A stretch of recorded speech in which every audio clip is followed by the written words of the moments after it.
Hi, everyone. I'm Courtney O'Neill Allen with GovExec and your host of today's 5 Questions with Courtney Stiles, the Executive Director of Customer Activities for REDCOM. Welcome, Courtney. Thank you, Courtney. Happy to be here. I feel like we're doing like a double take here. It's Courtney to Courtney. Yes. It's exciting. Yes. So, as we jump in, tell us a little bit more about REDCOM and who your customers are. Sure. Yeah. So REDCOM is a woman-owned small business. We're headquartered up in Victor, New York, which is Western New York. And what we do is we are a manufacturer of commercial command and control solutions for the tactical edge. And I specifically say for the tactical edge, right? And kind of define the tactical edge of the people that are out there on the front lines at the tip of the spear a lot of times. And so we focus specifically on the tactical edge because there are a lot of tactical edge constraints that you don't find anywhere else, right? So a lot of other companies will take an enterprise approach, right? Because certainly there's a lot of money in the enterprise, right, level. For sure. Things. And then they try to push that solution down into the tactical edge. And that really doesn't work. Got because it. There's very specific things that the tactical edge requires. And we take the opposite approach. So we focus specifically on that tactical edge because we believe if it can work there, it can work anywhere, right? So we start there and then kind of scale up. It can grow from there specifically. And so the other thing I always like to say is, the tactical edge, certainly you think of the military, right? When you think of those folks that are at the tip of the spear. For sure. But the war is everywhere, right? The tactical edge is everywhere. It's not just in the military. So that could be in disaster relief efforts, right? That could be in humanitarian efforts.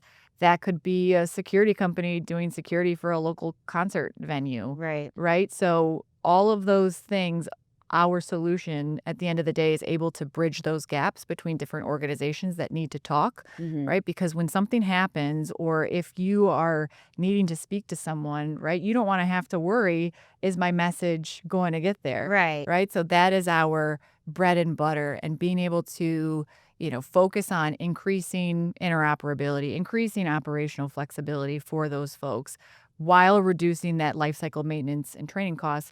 And, oh, by the way, reducing the cognitive burden from the warfighter or whoever the end user is in that scenario. So that's, kind of REDCOM in a nutshell. And then to get to the second part of your question of where are we today or who do we work with, right? So the U.S. Army is one of our largest customers.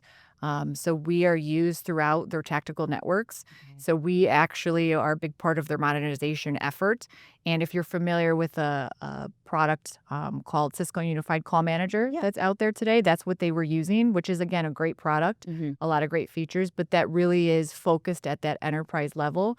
And so when you're looking at something that needs to allow mobility, if you're looking for something that needs to be expeditionary, if you're looking for something that's low cost, that is not the solution, right? So we kind of hit all of those marks for our customers and then within the Army specifically, while at the same time saving them millions of dollars because, that was a lot of a heavy lift for them, right? And even specifically, I always like to talk, about the Army because, from a proprietary perspective, right?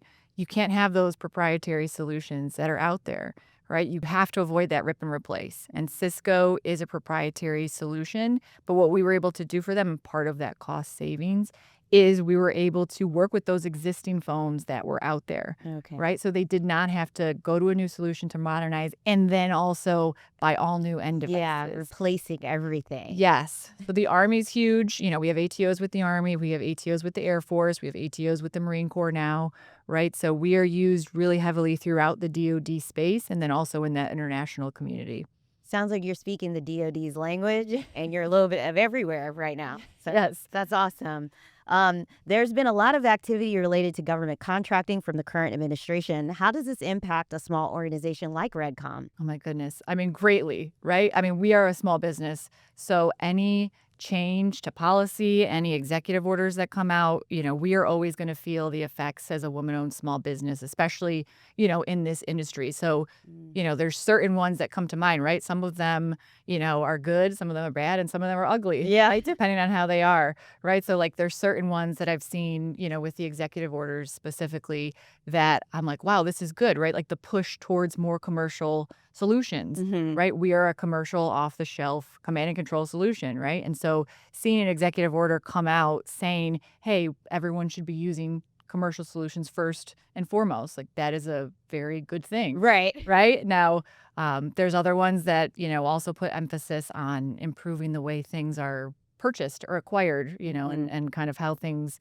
get on contract. Right. So like OTAs or other transaction using those or commercial solutions openings, Mm. right? Those are supposed to help streamline, the federal acquisition process. And Right. so to us as a small business that, doesn't have like cost accounting software, doesn't have all those things that a large business has, sometimes those are things where like, this is great, right? We want to, speed up the acquisition cycle, Yeah. right? And get rid of a lot of that red tape. And then there's things like, that come up like with the tariffs, right? Like, so Right. those are always things that we just always have to monitor. We have a manufacturing environment or space within REDCom. And so, we make everything here, on site in the U.S. That's awesome. And we prioritize like getting U.S. components and U.S. goods and things like that. So the effects of the tariffs are minimized. Yeah. But sometimes, like one of the actions we've had to take is just minimizing quote times, right? Just so that way, in case something happens, we have that flexibility, to make those adjustments. As a small business, we can't eat a lot of that cost, Yeah. that maybe, a large business would have in that sense. That's really interesting, and that gives us a good insight into what life is like on the smaller business side. So, Oh, yes. so Courtney, in an industry that some, perhaps most, would say is dominated by massive players, how does Redcom set itself apart and make some noise? Yeah, great question, because we are the David of the defense contracting industry, right? We are out there every day against Goliath, Okay. right? They have more money, more people, better connections. Yep. And that's just, kind of the truth of the matter of anyone that's in this industry. And the quiet part out loud, is that sometimes the best solution, doesn't win. And that's not a complaint. That's just, the reality of the situation, that everyone finds themselves in. And so to get back to your question of like, what can we do to kind of make some noise? And that is we can really take an unconventional approach, right? And take those seemingly disadvantages that you think of when you think of maybe a small company, right? Like you're like, oh man, they don't have the resources, right? Or maybe they don't have the ability to scale up or down or whatever it is when you think of a small business, and kind of flip those. And those are actually benefits to us, right? Because we only have one location, right? So when there's some challenge that happens, right? Like it's really easy for us to assemble and kind of create cross-functional teams and address, whatever is going on, right? If we have a customer that needs a certain feature or needs a certain capability, we are able, again, to quickly turn on those requirements, right? We don't have a lot of that bureaucratic red tape, or, we don't have shareholders that we necessarily have to answer to. So it just gives us a lot of flexibility in our operations. And so, taking those things and being very intentional, with how we apply them. And these things are going to sound simple, when I say them. But, folks in this industry know, right? Like we are kind of the brilliance in the basics, right? So we always make sure like we do what we say we will do, right? Or if somebody emails us, we try to email back within 24 hours, right? Or if somebody needs something, we try to give them an answer. And these are small things, but they're not givens always, Right. In this industry. And certainly when you're in a much larger company, right? You get people that want to go to a small company because they want to make a difference and not just be a cog in that machine. Right. And so REDCom is filled with those people that could go somewhere else and make more money, but they come to REDCom because they know that they can make a difference, and they know that they can help, not only REDCom, but our customers, the warfighters at the end of the day. Right. It sounds like Redcom is agile, nimble, and at the ready. So that's great. Yeah. And making high impact with, like you said, simple, meaningful touches. So what are you seeing and hearing as a need and requirement by today's military, first responders, and other users of tactical comms equipment? Oh, yeah. Oh, my gosh. There's so many, right? So cloud is a big conversation, especially in the tactical space, right? It's also a very polarizing discussion, right? So, the tactical edge, again, those people that are out there in those austere environments and are in those DDIL environments, there's a lot of benefits to the cloud and being able to have that. But in order to have that cloud, you need to have that network reach back. You need to have that pipe, and that pipe needs to be big enough, for the stuff to, travel down to the Right. technical edge. So if you don't have those things, or certainly, everyone kind of knows this is a technical edge reality, Mhm. certainly. So, when flash to bang happens, and like that's the first thing that people are going to go for, right? Is to try to, kind of cut that off. Mhm. So cloud is definitely something that people want.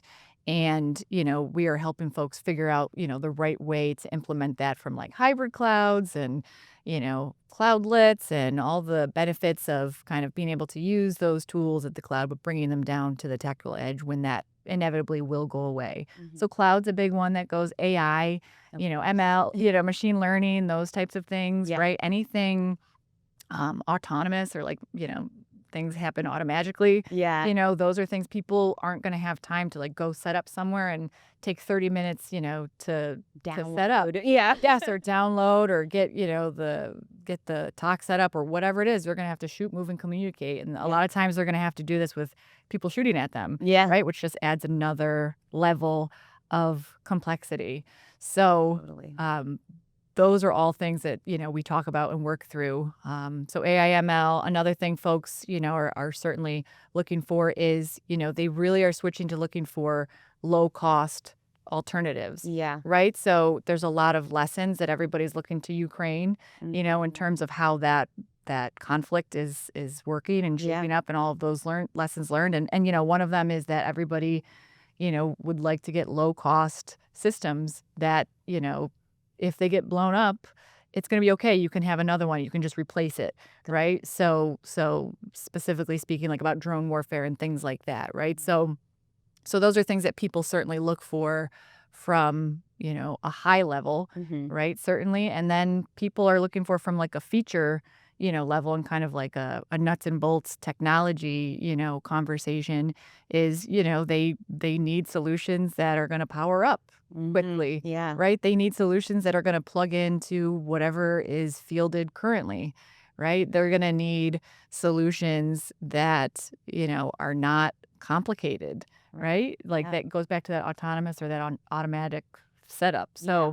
So those are all a lot of different things that people, are looking for, and we support, our customers in a lot of those different things that they're looking for.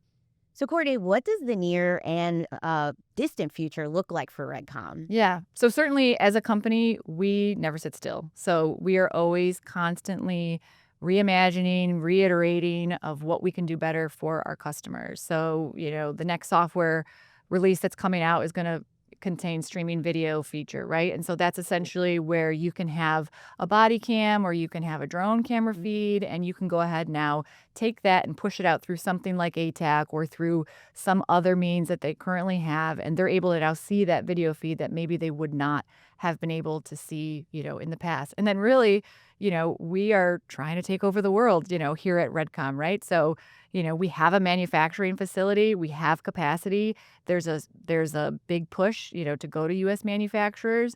So Mhm. kind of the challenge that I put to all of, the folks that are watching this is if you have a solution and you want a US based manufacturer, come see us, right? If you have a communication challenge that's hard that you can't figure out, come see us because we have a lot of smart folks, kind of back at the ranch that will be able to figure it out, right? And, you know, not only figure it out, right, but putting us up against other people out there that are currently in use or, that want to be in use Mhm. also. And I, personally will guarantee you come to us, we will go ahead and beat them in the field, in the lab all day, every day. That's wonderful. Connectivity at the edge. Connectivity at the edge. That's awesome. Well, Courtney, this was so informative, and I'm really excited for everything that Redcom is doing in the future. Thank you so much for being here, and thank you for watching. This was today's 5 questions. I'm Courtney O'Neill Allen with GovExec TV. Have a great day.